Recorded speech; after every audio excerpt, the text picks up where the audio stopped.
નમસ્કાર, એશિયાના સૌથી જૂના અખબાર મુંબઈ સમાચારના ડિજિટલ પ્લેટફોર્મ પર હું છું આપની સાથે મૈત્રી। ચાલો નજર કરીએ આજના મહત્વના સમાચાર પર। વડાપ્રધાન નરેન્દ્ર મોદીએ પૂર્વ વડાપ્રધાન એચ.ડી. દેવેગૌડાને જન્મદિવસ પર શુભકામનાઓ પાઠવી। વેટિકન સિટીમાં આજે ઐતિહાસિક શપથ, કાર્ડિનલ રોબર્ટ ફ્રાન્સિસ પ્રિવોસ્ટ બન્યા પોપ લિયો 14। કેરળના કોઝિકોડમાં કાપડની દુકાનમાં ભીષણ આગ લાગવાનો બનાવ બન્યો।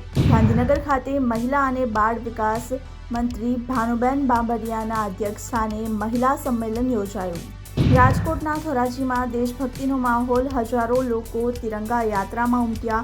મનસુખ માંડવિયાની આગેવાનીમાં ધોરાજીમાં ભવ્ય તિરંગા યાત્રા।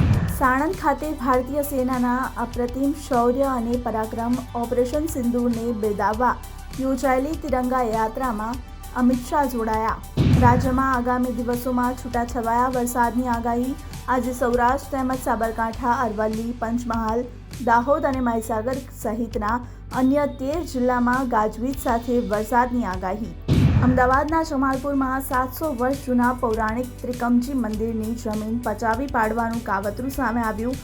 આ મામલે ચેરિટી કમિશનરની કચેરી દ્વારા સિમરન ડેવલપર્સ નામના બિલ્ડર સહિત કુલ 7 શખ્સો વિરુદ્ધ ગાયકવાડ હવેલી પોલીસ સ્ટેશનમાં ફરિયાદ નોંધાવવામાં આવી। આવા જ ઇન્ફોર્મેટિવ વિડીયોઝ માટે આપ જોડાયેલા રહો મુંબઈ સમાચારના ડિજિટલ પ્લેટફોર્મ સાથે।